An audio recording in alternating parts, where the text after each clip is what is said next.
10h27, toujours sur Direct Investisseur, en compagnie dans un instant de Eric Seban, trader pour compte propre et coach chez Perceval Finance Conseil. Bonjour Eric. Bonjour.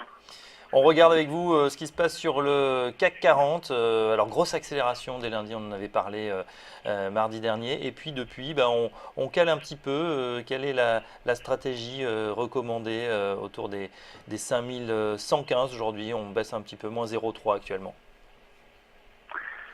Alors, la stratégie, on va la définir en observant le contexte principalement. Alors déjà, pour commencer, il y a 29 points de différence entre le futur et le cash, le contrat futur juin.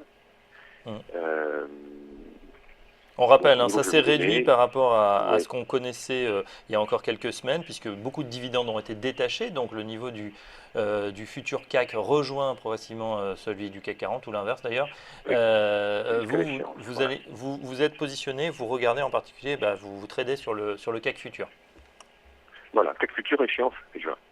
Donc, pour s'y retrouver, savoir quoi faire. On va commencer par analyser le contexte à moyen long terme. Euh, bon, pas grand-chose de changé depuis quelques jours. Pas de vision claire, pas d'idée forte pour bâtir des stratégies moyen-long terme. Ceux qui ont des liquidités à investir et qui ont hésité à entrer dans le marché quand on était vers 4900, ils hésitent toujours. Mhm. Forcément, c'est compliqué vu que c'est monté. Et on voit également que le marché manque un peu de carburant pour continuer sa progression. Alors, donc comme je vous dis, il n'y a pas grand-chose de changé. Moyen-long terme, la tendance haussière est neutralisée et on peut travailler dans les deux sens en intraday. Alors, à partir de ça, il faut quand même maintenant affiner un peu. Il faut descendre un petit peu l'horizon de temps. Donc, je vous parlais la semaine dernière de 4960-65 qui était mon pivot intraday. C'était mon repère principal pour privilégier un sens à travailler. Et nous avons vu que le marché est passé au-dessus. Donc, en passant au-dessus, il a validé un biais haussier, puisque le pivot c'est au-dessus biais haussier, en dessous biais baissier. Donc, on a validé ce biais haussier et on l'a confirmé également en franchissant 4990-95. Donc, même si on peut travailler dans les deux sens, moyen-long terme, pour travailler en intraday, on ne peut pas ignorer ces indications qui conduisent, en tout cas, qui me conduisent à privilégier plutôt l'achat sur des replis. Alors, maintenant qu'on a fait cette analyse du contexte moyen-long terme, on a défini un sens prioritaire. Prioritairement, donc, c'est achat sur repli pour définir mon intervention. Et je vais ensuite, tout au long de la journée, analyser le contexte pour adapter en temps réel mon comportement en fonction des mouvements du marché. Donc, je vais travailler de deux façons. Je vais acheter sur repli, d'une part, par anticipation sur des niveaux de prix. Et je le fais sans hésiter tant que le marché reste au-dessus de 5045.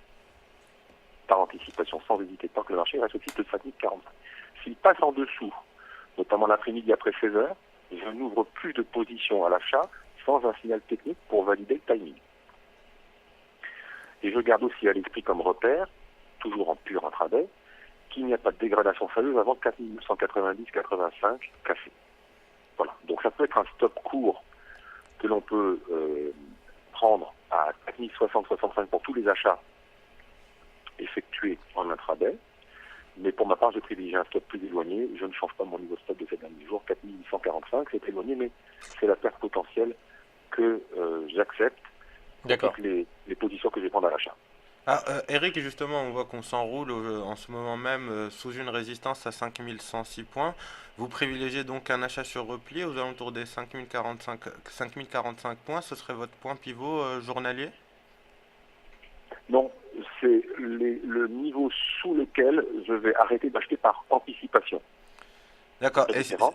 si vous deviez attendre un repli justement pour des investisseurs qui sont un peu plus prudents et qui veulent attendre un repli, une sorte de rebond pour pouvoir payer, vous pensez qu'il faudrait attendre un retour sur quel niveau? Alors, plus prudent, je ne sais pas très bien ce que ça veut dire, mais si vous voulez, il faut savoir, en fait, qualifier l'horizon de temps sur lequel on veut travailler. Il est évident que si on retourne à 4900 ou 850, ça peut toujours être tenté, mais la probabilité que ça fonctionne est beaucoup moins forte maintenant que ça a été déjà testé et confirmé. Donc, moi, si vous voulez, pour ma part, on avait déjà préconisé de le faire. Ça a été fait. C'est maintenant une attitude différente que l'on va adopté, à savoir que l'on va grappiller des points sur le marché comme on le fait en intraday tous les jours.